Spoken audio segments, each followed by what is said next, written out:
ಶಿಡ್ಲಘಟ್ಟ ಪೌರಾಯುಕ್ತೆಗೆ ಬೆದರಿಕೆ ಹಾಕಿದ್ದ ಕಾಂಗ್ರೆಸ್ ಮುಖಂಡ ಚಪ್ಪಲಿ ರಾಜೀವ ನಾಪತ್ತೆಯಾಗಿದ್ದಾರೆ. ಮಹಿಳಾ ಕೆಎಎಸ್ ಅಧಿಕಾರಿಗೆ ನಿಂದಿಸಿದವರು, ಅಶ್ಲೀಲ ಪದ ಬಳಸಿ ರೇಗಾಡಿದವರು, ಮಹಿಳಾ ಅಧಿಕಾರಿಗೆ ಕಣ್ಣೀರು ಹಾಕಿಸಿದ ರಾಜೀವ್ ಗೌಡ ಘಟನೆ ಬಳಿಕ ನಾಪತ್ತೆಯಾಗಿದ್ದಾರೆ. ಪೊಲೀಸ್ ಠಾಣೆಯಲ್ಲಿ ಕೇಸ್ ಬುಕ್ ಆಗ್ತಾ ಇದ್ದಂತೆ ಎಸ್ಕೇಪ್ ಆಗಿರುವ ರಾಜೀವ್ ಗೌಡ ವಿರುದ್ಧ ಇನ್ಯಾವಾಗ ಕ್ರಮ ಆಗುತ್ತೆ ಅಂತ ಆಕ್ರೋಶ ವ್ಯಕ್ತವಾಗಿದೆ. ಶಿಡ್ಲಘಟ್ಟ ಪೌರಾಯುಕ್ತರಿಗೆ ಧಮಕಿ ಕೇಸ್ಗೆ ಸಂಬಂಧಿಸಿದಂತೆ ರಾಜೀವ್ ವಿರುದ್ಧ 2 ಎಫ್ಐಆರ್ ದಾಖಲಾಗಿದೆ. 2 ಎಫ್ಐಆರ್ ಆದರೂ ಕೂಡ ಕಾಂಗ್ರೆಸ್ ಮುಖಂಡ ರಾಜೀವ್ ಗೌಡ ಬಂಧನವಾಗಿಲ್ಲ. ಕೇವಲ ರಾಜೀವ್ ಗೌಡಗಾಗಿ ಶೋಧ ಮುಂದುವರೆದಿದೆ. ಇನ್ನೊಂದೆಡೆ ರಾಜೀವ್ ಗೌಡ ಮೇಲೆ 9 ಕ್ರಿಮಿನಲ್ ಕೇಸ್ಗಳಿದ್ದು, ರಾಜೀವ್ ಸ್ನೇಹಿತರು ಬಂಧುಗಳ ಮನೆಯಲ್ಲಿ ಖಾಕಿ ಹುಡುಕಾಟ ನಡೆಸಿದೆ. ಪೌರಾಯುಕ್ತೆಗೆ ಧಮಕಿ ಪ್ರಕರಣ ಸಂಬಂಧಪಟ್ಟಂಗೆ ರಾಜೀವ್ ಗೌಡ ತನಗೆ ಮದುವೆ ಮಾಡಿಸಿದ ಪೂಜಾರಿಗೂ ಲಾಂಗ್ ಮಚ್ಚು ತೋರಿಸಿ ಬೆದರಿಕೆ ಹಾಕಿದ್ದಂತೆ. ಈ ಬಗ್ಗೆ ಚಿಂತಾಮಣಿ ತಾಲೂಕಿನ ಬಟ್ಲಹಳ್ಳಿ ಮೂಲದ ಮಣಿಕಂಠ ಶರ್ಮಾ ವಿಡಿಯೋ ಹೇಳಿಕೆ ಬಿಡುಗಡೆ ಮಾಡಿದ್ದು, ಇವನು ಇಂತಹ ಕಚಡ ಅಂತ ಗೊತ್ತಿರಲಿಲ್ಲ. ಅವನನ್ನ ನಂಬಿ ಆತನಿಗೆ ಸಾಕಷ್ಟು ಪ್ರಚಾರವನ್ನ ಕೊಟ್ಟೆ. ಆದರೆ ಸೈಟ್ ಖರೀದಿ ಮಾಡುವ ವೇಳೆ 420 ಕೆಲಸ ಮಾಡಿದ್ದ. ಹೀಗಾಗಿ ಯಾರೂ ಸೈಟ್ ಖರೀದಿ ಮಾಡಬೇಡಿ ಅಂತ ನಾನೇ ಹೇಳಿದ್ದೆ. ಇದೇ ವಿಚಾರಕ್ಕೆ ನನ್ನ ಮೇಲೆ ಹಲ್ಲೆ ಮಾಡಿಸಿದ್ದ. ಈಗ ಅವನಿಗೆ ಬ್ರಾಹ್ಮಣರ ಶಾಪ ತಟ್ಟಿದೆ ಅಂತ ತಮ್ಮ ಆಕ್ರೋಶ ವ್ಯಕ್ತಪಡಿಸಿದ್ದಾರೆ. 420 ಇದಾಗಿರೋದ್ರಿಂದ ನಾನೇನ್ ಮಾಡಿದೆ, ನಮ್ಮವ್ರಿಗೆ ಸೈಟ್ಗಳು ತಗೋಬೇಡಿ ಅಂತೇಳಿ ಎಲ್ರಿಗೂ ಹೇಳಿದೆ. ಇವನು ನನ್ನ ಬಿಸ್ನೆಸ್ಗೆ ಅಡ್ಡಿ ಬರ್ತಾ ಇದ್ದಾನೆ ಅಂತೇಳಿ ರೌಡಿಗಳನ್ನ ಪಟಾಯಲಂನ ಕರೆಸಿ ನನ್ನ ಮಾರಣಾಂತಿಕ ಹಲ್ಲೆಯನ್ನು ಮಾಡಿಸ್ದ. ಪ್ರತಿಯೊಂದು ಚಾನಲಲ್ಲೂ ಮಾರಣಾಂತಿಕ ಹಲ್ಲೆ, ಅರ್ಚಕನ ಮೇಲೆ ಮಾರಣಾಂತಿಕ ಹಲ್ಲೆ ಅಂತೇಳಿ ಪ್ರಚಾರ ಆಗಿದ್ದ ತಕ್ಷಣ ನಮ್ಮ ತಂದೆ ತಾಯಿಗಳ ಹತ್ರ ಬಂದು ಭಯ ಬೀಳಿಸಿ, ಇನ್ನೇನಾದರೂ ನೀವು ನ್ಯೂಸ್ ಚಾನಲ್ಗೆ ಹೋದರೆ ನಿಮ್ಮನ್ನು ಸಾಯಿಸ್ಬಿಡ್ತೀನಿ, ನನಗೆ ಅವತ್ತು ಶಕ್ತಿ ಇತ್ತು. ಅವರು ಮಾರಣಾಂತಿಕ ಹಲ್ಲೆ ಮಾಡಿದಾಗ ನೋಡಿ, ಈಗೂ ಕೈ ತೋರಿಸ್ತೀನಿ, ಇಲ್ಲಿ ರಾಡ್ ಹಾಕಿದ್ದಾರೆ ನನಗೆ. ಇವನು ಮಾಡಿದಂಥರ ಕೆಲಸ ಈ ಕೈ. ಇವತ್ತು ನಾವು ಗಂಟೆ ಹೊಡೆಯೋಕ್ಕಾಗಲ್ಲ, ಇವತ್ತು ನಾವು ಕೆಲಸ ಮಾಡೋಕ್ಕಾಗಲ್ಲ. ಈ ಥರ ಕೆಲಸನ ನಮಗೆ ಕೊಟ್ಟಿದ್ದಾನೆ ಈ ಮಹಾನುಭಾವ. ಏನಂದರೆ ಉಪ್ಪು ತಿಂದ ಮೇಲೆ ನೀರು ಕುಡಿಬೇಕು ಅಂತ ಆ ಭಗವಂತ ಪ್ರೇರಣೆ ಆಗಿರೋದ್ರಿಂದ ನಮ್ಮ ಶಾಪ ಅವನಿಗೆ ತಟ್ಟಿದೆ. ಇವತ್ತು ಭಗವಂತ ಅವನಿಗೆ ತೋರಿಸಿದ್ದಾರೆ. ಯಾವತ್ತೇ ಆಗಲಿ ಬ್ರಾಹ್ಮಣರಾಗಲಿ ಅವ್ರ ಮನೆಗೆ ಒಳ್ಳೆತನದಲ್ಲೇ ನಾವು ಇದು ಮಾಡಿದ್ವಿ. ನಮಗೆ ಅವನು ಈ ರೀತಿ ಮಾಡಿದ್ದಾನೆ. ಭಗವಂತ ಇವತ್ತು ಅವನಿಗೆ ಏನು ಮಾಡಬೇಕು ಆ ಕೆಲಸನ ಭಗವಂತ ತೋರಿಸ್ತಾ ಇದ್ದಾನೆ. ಪೌರಾಯುಕ್ತೆಗೆ ಬೆದರಿಕೆ ಪ್ರಕರಣದ ಬೆನ್ನಲ್ಲೇ ಉಸ್ತುವಾರಿ ಮಂತ್ರಿಗಳಿಗೂ ವಾರ್ನ್ ಮಾಡಿದ ಆರೋಪಕ್ಕೆ ಸಂಬಂಧಪಟ್ಟಂತೆ ಸಚಿವ ಎಂಸಿ ಸುಧಾಕರ್ ಪ್ರತಿಕ್ರಿಯಿಸಿದ್ದಾರೆ. ಅವರ ಅಭಿಪ್ರಾಯವನ್ನ ಅವರು ಹೇಳಿದ್ದಾರೆ. ಬಂಧಿಸಲು ಒತ್ತಡ ಏನಿಲ್ಲ, ಅಲ್ಲಿ ಪ್ರತಿಭಟನೆಗಳು, ಮಾಧ್ಯಮದವರು ಪ್ರಶ್ನೆಗಳನ್ನು ಕೇಳಿ ಸಮಯ ಜಾಸ್ತಿಯಾಗಿದೆ. ಇದರಿಂದ ಆಪಾದಿತರಿಗೆ ಹೆಚ್ಚಿನ ಸಮಯ ಸಿಕ್ತು. ಬಂಧನದ ಬಗ್ಗೆ ಪೊಲೀಸರ ಬಳಿ ಮಾಹಿತಿಯನ್ನು ಪಡೀತಾ ಇದ್ದೇನೆ ಅಂದಿದ್ದಾರೆ. ಹಾಗೆ ಸಚಿವ ಮುನಿಯಪ್ಪ ಮಾತನಾಡಿ, ನಾನು ರಾಜೀವ್ ಗೌಡ ಪರ ಬ್ಯಾಟ್ ಬೀಸಿಲ್ಲ, ಮಾಡಿರೋದು ತಪ್ಪು ಅಂತ ಹೇಳಿದ್ದೇನೆ. ಪಕ್ಷ ನೋಟಿಸ್ ಕೊಟ್ಟಿದೆ, ಉತ್ತರ ಕೊಡ್ಲಿ, ಆಮೇಲೆ ಪಕ್ಷ ತೀರ್ಮಾನ ಮಾಡುತ್ತೆ ಅಂದಿದ್ದಾರೆ. ಒಬ್ಬ ಅಭ್ಯರ್ಥಿಯಾಗಿದ್ದರು, ನಮ್ಮ ಪಕ್ಷದ ಕಾರ್ಯಕರ್ತರು ಮತ್ತೊಬ್ಬರು ಏನಾದರೂ ನೋವಾದಂಥ ಸಂದರ್ಭದಲ್ಲಿ ಕೆಲವು ಸಂದರ್ಭದಲ್ಲಿ ಏನಾದರೂ ಹೇಳ್ಬೋದು. ಅದ್ರ ಬಗ್ಗೆ ನಾನು ಯಾವತ್ತೂ ತಲೆ ಕೆಡಿಸ್ಕೊಂಡವನಲ್ಲ. ಎಲ್ಲೋ ಒಂದು ಕಡೆ ತಮ್ಮ ಮಾಧ್ಯಮದ ಸ್ನೇಹಿತರ ತಪ್ಪು ಇದೆ. ಘಟನೆ ಆದಾಗ ಅಧಿಕಾರಿಗೆ ತಕ್ಷಣ ದೂರು ದಾಖಲುವಂಥದ್ದಕ್ಕೆ ಅವಕಾಶ ಕೊಡಬೇಕಾಗಿತ್ತು. ಅವರನ್ನು ಅಲ್ಲಿ ಪ್ರತಿಭಟನೆಗಳು ಮಾಡಿಕೊಂಡು, ಅಲ್ಲಿ ಅವರ ಇಂಟರ್ವ್ಯೂ ಮಾಡಿಕೊಂಡು, ಮತ್ತೊಂದು ಮಾಡಿಕೊಂಡು ಸುಮಾರು ಸಮಯ ಅಲ್ಲಿ ಕಳೆದಿರ್ತಕ್ಕಂಥದ್ದು. ಬಹುಶಃ ಯಾರು ಇದರ ಆಪಾದಿತರು ಇದ್ದಾರೆ, ಅವರಿಗೆ ಒಂದು ಸಮಯ ಸಿಕ್ತು, ಏನು ನಡೀತಾ ಇದೆ ಅಂತಕ್ಕಂಥ ಮಾಹಿತಿ ಸಿಕ್ತು. ಅದರ ಅನುಗುಣವಾಗಿ ಅವರು ಏನು ಮುಂಜಾಗ್ರತೆ ವಹಿಸಬೇಕು ಅದನ್ನು ವಹಿಸಿರ್ತಕ್ಕಂಥದ್ದಾಗಿದೆ. ಪರವಾಗಿ ಏನು ಬ್ಯಾಟ್ ಬೀಸಿಲ್ಲ, ಮಾಡಿದ ತಪ್ಪು ಅಂತ ಹೇಳಿದ್ದೀನಿ. ಬಟ್ 10 ವರ್ಷದಲ್ಲಿ ಅವ್ನು ಒಳ್ಳೆ ಕೆಲಸ ಮಾಡಿದ. ಕುಡಿಯೋ ನೀರಿಗೆ ಮಾಡಿದ, ಹಾಸ್ಪಿಟ್ಲಿಗೆ ಆಂಬುಲೆನ್ಸ್ಗಳು ಕೊಟ್ಟ, ಮದುವೆ ಮುಂಚಿಗೆ ಕೊಟ್ಟ, ದೇವಸ್ಥಾನಕ್ಕೆ ದುಡ್ಡು ಕೊಟ್ಟ, ಎಲ್ಲ ಮಾಡಿದ. 10 ವರ್ಷದಲ್ಲಿ ಒಂದೇ ಒಂದು ಕಂಪ್ಲೇಂಟ್ ಇಲ್ಲ. ಇದು ಅಕಸ್ಮಾತ್. ಶಿಡ್ಲಘಟ್ಟ ಪೌರಾಯುಕ್ತೆ ಮೇಲೆ ಕಾಂಗ್ರೆಸ್ ಮುಖಂಡ ದರ್ಪ ವಿಚಾರವಾಗಿ ಮಾತನಾಡಿದ ನಿಖಿಲ್ ಕುಮಾರಸ್ವಾಮಿ, ಸರ್ಕಾರಕ್ಕೆ ಹೆಣ್ಣು ಮಕ್ಕಳ ಬಗ್ಗೆ ಗೌರವ ಇದ್ರೆ ಕೂಡಲೇ ಕಾಂಗ್ರೆಸ್ ಮುಖಂಡ ರಾಜೀವ್ ಗೌಡ ವಿರುದ್ಧ ಕ್ರಮ ಆಗಬೇಕು. ನಾವು ಮನಸ್ಸು ಮಾಡಿದ್ರೆ ಬೀದಿಗಿಳಿದು ಹೋರಾಟ ಪ್ರತಿಭಟನೆ ಮಾಡಬಹುದು, ಆದರೆ ತಾಳ್ಮೆಯಿಂದ ಇರಬೇಕೆಂದು ನಾವು ಎಲ್ಲರೂ ಶಾಂತಿಯುತವಾಗಿ ಹೋಗಬೇಕು. ಸರ್ಕಾರಕ್ಕೆ ಎಚ್ಚರಿಕೆ ಕೊಡ್ತಾ ಇದ್ದೇನೆ. ಹೆಣ್ಮಕ್ಕಳ ಬಗ್ಗೆ ಧಮಕಿ ಹಾಕಿರೋರ ಮೇಲೆ ಸಿಎಂ ಡಿಸಿಎಂ ಕ್ರಮ ತೆಗೆದುಕೊಳ್ಳಬೇಕು, ಇಲ್ಲದಿದ್ರೆ ಬೀದಿಗಿಳಿದು ಹೋರಾಟ ಮಾಡ್ತೀವಿ ಅಂತ ಹೇಳಿದ್ದಾರೆ. ಇನ್ನು ಇದೇ ವಿಚಾರವಾಗಿ ಕೇಂದ್ರ ಸಚಿವ ಕುಮಾರಸ್ವಾಮಿ ಕೂಡ ಪ್ರತಿಕ್ರಿಯಿಸಿದ್ದಾರೆ. ಬೀದಿಗಿಳಿದು ಹೋರಾಟಗಳು, ಪ್ರತಿಭಟನೆಗಳು ಶಿಡ್ಲಘಟ್ಟ ತಾಲೂಕಿನಲ್ಲಿ ಒಂದು ಕರೆ ಕೊಟ್ಟರೆ ಇವತ್ತು ಮಾಡ್ತಕ್ಕಂಥದ್ದೇನು ದೊಡ್ಡ ವಿಚಾರ ಅಲ್ಲ. ಆದರೆ ನಾವೆಲ್ಲರೂ ಶಾಂತಿಯುತವಾಗಿ ಹೋಗಬೇಕು, ತಾಳ್ಮೆಯಿಂದ ಇರಬೇಕು ಅಂತಕ್ಕಂಥದ್ದು ಸರ್ಕಾರಕ್ಕೆ ಒಂದು ಎಚ್ಚರಿಕೆಯನ್ನು ಕೊಡ್ತೇವೆ.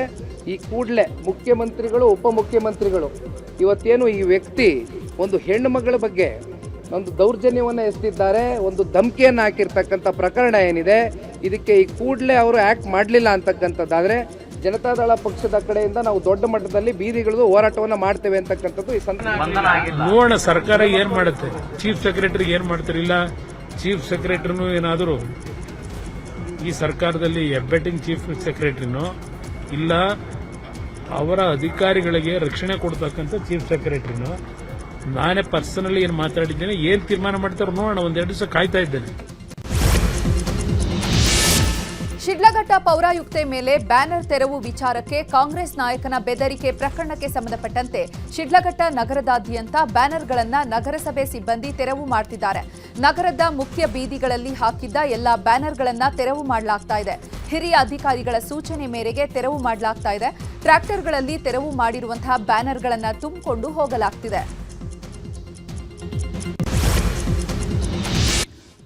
ಈಗ ರಾಜಕೀಯದ ಪ್ರಮುಖ ಸುದ್ದಿ ನೋಡೋಣ. ಕೊಂಚ ತಣ್ಣಗಾಗಿದ್ದ ಕುರ್ಚಿ ಹಗ್ಗಜಗಾಟ ಮತ್ತೆ ಸದ್ದು ಮಾಡ್ತಾ ಇದೆ. ರಾಜ್ಯ ಕಾಂಗ್ರೆಸ್ ಪಾಳ್ಯದಲ್ಲಿ ಚಟುವಟಿಕೆಗಳು ಮತ್ತೆ ಗರಿಗೆದರಿವೆ.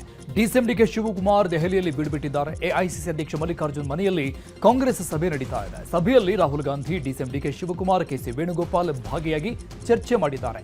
ಈ ಸಭೆಯಲ್ಲಿ ಮುಂಬರುವ ಚುನಾವಣೆ ಕುರಿತು ಚರ್ಚೆ ನಡೆಸಲಾಗ್ತಾ ಇದೆ. ಇದಾದ ಬಳಿಕ ರಾಹುಲ್ ಗಾಂಧಿ ಜೊತೆಗೆ ಡಿಕೆಶಿ ಪ್ರತ್ಯೇಕ ಸಭೆ ನಡೆಸುವ ಸಾಧ್ಯತೆ ಕೂಡ ಇದೆ. ಕುರ್ಚಿ ಫೈಟ್ ವಿಚಾರವಾಗಿ ದೆಹಲಿಯಲ್ಲಿ ಮಾತನಾಡಿದ ಡಿಸಿಎಂ ಡಿಕೆ ಶಿವಕುಮಾರ್, ಸಿಎಂ ಸ್ಥಾನದ ವಿಚಾರ ನನ್ನ ಮತ್ತು ಹೈಕಮಾಂಡ್ ನಡುವಿನ ವಿಚಾರ. ಇದನ್ನು ಬಹಿರಂಗವಾಗಿ ಚರ್ಚೆ ಮಾಡುವ ವಿಷಯವಲ್ಲ. ನಾಯಕರನ್ನ ಭೇಟಿ ಮಾಡಲೆಂದೇ ದೆಹಲಿಗೆ ಬಂದಿದೆ. ನಮ್ಮ ಪಕ್ಷದ ಯೋಜನೆಗಳನ್ನು ಬಹಿರಂಗಪಡಿಸಲು ಆಗಲ್ಲ. ಇದನ್ನ ಪಕ್ಷದ ಮಟ್ಟದಲ್ಲಿ ಮಾತ್ರ ಚರ್ಚೆ ಮಾಡಲಾಗುತ್ತೆ, ಸಾರ್ವಜನಿಕವಾಗಿ ಅಲ್ಲ. ಏನಾದರೂ ಮಾಹಿತಿ ನೀಡೋದಿದ್ರೆ ನಮ್ಮ ಪಕ್ಷದ ಪ್ರಧಾನ ಕಾರ್ಯದರ್ಶಿಗಳಿದ್ದಾರೆ, ಅವರು ನೀಡ್ತಾರೆ ಎಂದಿದ್ದಾರೆ. ಇನ್ನು ಇದೇ ವಿಚಾರವಾಗಿ ಸಚಿವ ಮುನಿಯಪ್ಪ ಮತ್ತು ಜಮೀರ್ ಅಹಮದ್, ಶಿವಗಂಗಾ ಬಸವರಾಜ್ ಪ್ರತಿಕ್ರಿಯಿಸಿದ್ದಾರೆ. How can I disclose any plan? Always politics will be discussed and it is not in the public affair. Anything is there, our in-charge General Secretaries will be there. They will tell what is their plan. Sir, recently you met Rahul Gandhi. Was there any discussion regarding the CM post? I can't disclose all those things. It is not a public issue to be discussed. ಈಗ high command ತೀರ್ಮಾನ ಮಾಡ್ತದೆ. ಮೊನ್ನೆ ರಾಹುಲ್ ಗಾಂಧಿಯವರು ಬಂದಾಗ ಅವ್ರಿಗಿಬ್ಬರಿಗೂ ಹೇಳಿದ್ದಾರೆ, ಅವರು ಕರೆಸಿ ಮಾತಾಡ್ತಾರೆ. ಇದ್ರ ಮಧ್ಯದಲ್ಲಿ ಯಾರು ನಾವು ಮೂಗು ತೋರಿಸೋದು ಬೇಕಾಗಿಲ್ಲ. ಹೈಕಮಾಂಡ್ ಬಿಟ್ಬಿಟ್ಟಿದ್ದೀವಿ, ಅವ್ರು ಏನು ಹೇಳ್ತಾರೆ ಅಲ್ಲಿವರೆಗೂ ಬಾಯಿ ಮುಚ್ಕೊಂಡಿರ್ಬೇಕು ನಾವೆಲ್ಲ. ಹೇಳಿದ್ದೆ ನಾನು, ಸೂರ್ಯ ಪಥ ಬದಲಾವಣೆ ಆಗ್ತದೆ ಸಂಕ್ರಾಂತಿ ಅಂತ. ಅದೇ ರೀತಿ ಪಥ ಬದಲಾವಣೆ ಸೂರ್ಯ ಆಯಿತು. ಅದೇ ರೀತಿ ನಮ್ಮ ಪಥ ಬದಲಾವಣೆಯೂ ಆಗಿದೆ.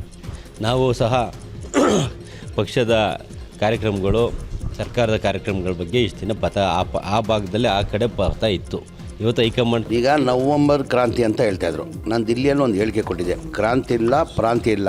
ಯಾರು ನವಂಬರ್ ಕ್ರಾಂತಿ ಅಂತ ಇದ್ರು, ನವಂಬರ್ ಆದಮೇಲೆ ಅವ್ರಿಗೆ ವಾಂತಿ ಭೇದಿ ಶುರು ಆಗ್ತದೆ ಅಂತ ಹೇಳಿದೆ. ಅದು ನವಂಬರ್ ಮುಗೀತು, ಡಿಸೆಂಬರ್ ಮುಗೀತು, ಈ ಸಂಕ್ರಾಂತಿ ನೆನ್ನೆಗೆ ಮುಗೀತು. ಈಗ ಯಾವುದಿದೆ ಈಗ ಉಗಾದಿಗೆ ಇನ್ನು ಎಷ್ಟು ತಿಂಗಳು ಬಾಕಿ ಇದೆ? ಮಾರ್ಚಲ್ಲಿ ಬಾಕಿ ಇದೆ. ಮಾರ್ಚಲ್ಲಿ ಅದು ಮಾರ್ಚು ಹೋಗ್ತದೆ. ಅದು ಈಗ ನಾನು ಒಂದೇ ಹೇಳೋದು, ಆ ಮುಖ್ಯಮಂತ್ರಿ ಕುರ್ಚಿದಲ್ಲಿ ಮನೆ ಸಿದ್ದರಾಮಯ್ಯ ಅವರು ಕೂತಿದ್ದಾರೆ. ಕುರ್ಚಿ ಖಾಲಿ ಇಲ್ಲ. ಆ ಕುರ್ಚಿ ಸಿಎಂ ಸಿದ್ದರಾಮಯ್ಯ ತುಮಕೂರಿಗೆ ಭೇಟಿ ನೀಡಿದ್ರು. ಈ ವೇಳೆ ಖ್ಯಾತಸಂದ್ರದಲ್ಲಿರುವ ಮಾಜಿ ಸಚಿವ ಕಾಂಗ್ರೆಸ್ ಹಿರಿಯ ಶಾಸಕ ಕೆಎನ್ ರಾಜಣ್ಣ ಮನೆಗೆ ಸಿಎಂ ಭೇಟಿ ಕೊಟ್ಟರು. ಈ ವೇಳೆ ಸಿದ್ದರಾಮಯ್ಯನವರಿಗಂತಲೇ ಅವರಿಗೆ ಇಷ್ಟವಾದ ನಾಟಿ ಕೋಳಿ ಬಾಡುಟ ತಯಾರು ಮಾಡಲಾಗಿತ್ತು. ರಾಗಿ ಮುದ್ದೆ, ನಾಟಿ ಕೋಳಿ ಸಾರು, ಕಾಲ್ ಸೂಪ್ ಸಿದ್ಧಪಡಿಸಲಾಗಿತ್ತು. ಸಿಎಂ ರಾಜಣ್ಣನವರ ನಿವಾಸಕ್ಕೆ ತೆರಳಿ ಬಾಡುಟ ಸಬದ್ರು. ಬಳಿಕ ಮಾತನಾಡಿದ ಸಿಎಂ, ಕಾಲ್ ಸೂಪ್, ನಾಟಿ ಕೋಳಿ ತಂದು ಅಡುಗೆ ಮಾಡಿಸಿದ್ರು. ನನಗೆ ಹುಷಾರಿರಲಿಲ್ಲ, ಜ್ವರ ಇದ್ದಿದ್ರಿಂದ ಬಾಯಿ ಕೆಟ್ಟೋಗಿತ್ತು.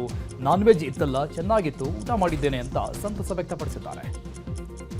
ನಾನ್ ವೆಜ್ ಊಟ, ನನಗೆ ಹುಷಾರಿರಲಿಲ್ಲ, ಸೊ ಹಾಗಾಗಿ ಜ್ವರ ಇದ್ದದ್ರಿಂದ ಬಾಯಿನೂ ಕೆಟ್ಟೋಗಿತ್ತು.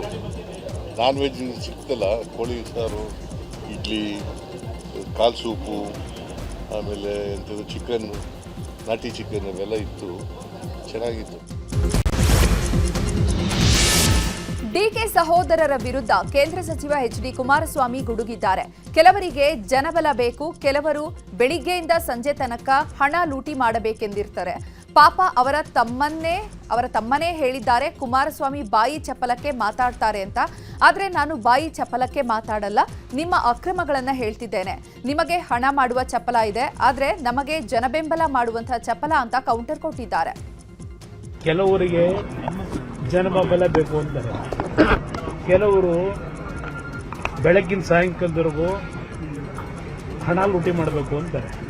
ನಾನು ಬಾಯಿ ಚಪ್ಪಲಿಕ್ಕೆ ಮಾತಾಡಲ್ಲ, ನಿಮ್ಮ ಹಲವಾರು ಅಕ್ರಮಗಳ ಬಗ್ಗೆ ಜನತೆಗೇನು ಮಾಹಿತಿ ಕೊಡ್ತೀನಿ. ನನ್ನ ಮತ್ತು ಜನತೆ ನಡುವೆ ಸಂಬಂಧ ಬೆಳೆಸ್ಕೊಳ್ಳಿಕ್ಕೆ ನಿಮ್ಮ ಅಣ್ಣ ತಮ್ಮಂದ್ರದ್ದೇನು, ಬೆಳಗ್ಗೆ ಎದ್ದರೆ ಯಾರು ತಲೆ ಹೊಡಿಬೇಕು, ಯಾವ ಭೂಮಿಗೆ ಫೆನ್ಸಿಂಗ್ ಹಾಕಬೇಕು, ಯಾವ ರೀತಿ ಅಕ್ರಮವಾಗಿ ಸಂಪಾದನೆ ಮಾಡಬೇಕು, ಇದಕ್ಕೆ ಜನ ನಿಮಗೆ ಬೆಂಬಲ ಕೊಡ್ತಾರಾ? ನಿಮ್ಮದೊಂದು ರೀತಿ ಚಪ್ಪಲ, ನನ್ನೊಂದು ರೀತಿ ಚಪ್ಪಲ. ನಿಮ್ಗೆ ಹಣ ಮಾಡೋ ಚಪ್ಪಲ, ನನಗೆ ಜನ ಬೆಂಬಲ ಪಡೆಯೋ ಚಪ್ಪಲ, ಇರೋ ವ್ಯತ್ಯಾಸ ಅಷ್ಟೇ. ಹಾಗೆ ಜೆಡಿಎಸ್ ನಿರ್ನಾಮ ಆಗಿದೆ ಅಂತ ಸಚಿವ ಪ್ರಿಯಾಂಕ್ ಖರ್ಗೆ ಹೇಳಿಕೆಗೂ ಕೂಡ ಕೇಂದ್ರ ಸಚಿವ ಕುಮಾರಸ್ವಾಮಿ ತಿರುಗೇಟು ನೀಡಿದ್ದಾರೆ. ಪ್ರಿಯಾಂಕ್ ಖರ್ಗೆ ಸರ್ಟಿಫಿಕೇಟ್ ಬೇಕಿಲ್ಲ ಅಂತ ಕಿಡಿಕಾರಿದ್ದಾರೆ. ಬಳ್ಳಾರಿ ಗಲಭೆ ಪ್ರಕರಣ ಸಂಬಂಧಪಟ್ಟಂಗೆ ಮತ್ತಿಬ್ಬರು ಖಾಸಗಿ ಗನ್ಮ್ಯಾನ್ಗಳನ್ನ ಸಿಐಡಿ ತಂಡ ಅರೆಸ್ಟ್ ಮಾಡಿದೆ. ಶಾಸಕ ಭರತ್ ರೆಡ್ಡಿ ಜೊತೆಗೆ ಘಟನಾ ಸ್ಥಳಕ್ಕೆ ಬಂದಿದ್ದ ಇಬ್ಬರು ಗನ್ಮ್ಯಾನ್ಗಳನ್ನ ಬಂಧನ ಮಾಡಲಾಗಿದೆ.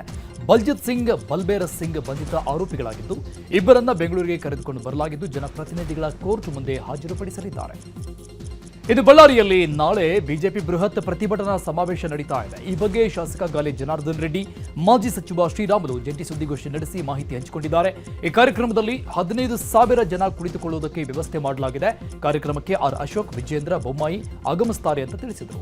ಇನ್ನು ಇದೇ ವಿಚಾರವಾಗಿ ಶ್ರೀರಾಮುಲು ಕೂಡ ಪ್ರತಿಕ್ರಿಯಿಸಿ ಭರತ್ ರೆಡ್ಡಿ ಅರೆಸ್ಟ್ ಆಗಬೇಕು ಅಂತ ಆಗ್ರಹಿಸಿದ್ದಾರೆ. ಸುಮಾರು 15,000 ಚೇರ್ ಹಾಕಿದ್ದಾರೆ, ಇನ್ನು 5,000 ಚೇರ್ಗಳನ್ನ ಹಾಕ್ತಾ ಇರುವಂಥದ್ದು. ಅಂದರೆ ಆಸನ ವ್ಯವಸ್ಥೆನೇ 20,000 ಮಂದಿಗೆ ಮಾಡ್ತಾ ಇರೋದು. ಜೊತೆಗೆ ಇನ್ನೊಂದು 15,000-20,000 ಜನ ನಿಂತ್ಕೊಳ್ಳೋದಕ್ಕೂ ಕೂಡ ಇಲ್ಲೆಲ್ಲ ಕೂಡ ವ್ಯವಸ್ಥೆಗಳೆಲ್ಲ ಕೂಡ ಇದೆ. ಪಾರ್ಟಿಯಿಂದ ಬೃಹತ್ತಾದಂಥ ಪ್ರತಿಭಟನೆ ಏನು ಬಳ್ಳಾರಿಯಲ್ಲಿ ನಡೆದಂಥ ಗುಂಡಿನ ಶಬ್ದ ಜೊತೆಲಿ ಭ್ರಷ್ಟಾಚಾರದ ವಿಚಾರದ ಬಗ್ಗೆ ನಾವು ಇವತ್ತು ದೊಡ್ಡ ಹೋರಾಟವನ್ನು ನಾಳೆ ಹಮ್ಮಿಕೊಂಡಿದ್ದೀವಿ. ಇವತ್ತು ಹತ್ತತ್ರ 16 ದಿನಗಳಾಗ್ತಾ ಇದ್ದಾವೆ ಈ ಗಲಭೆ ಆಗಿ.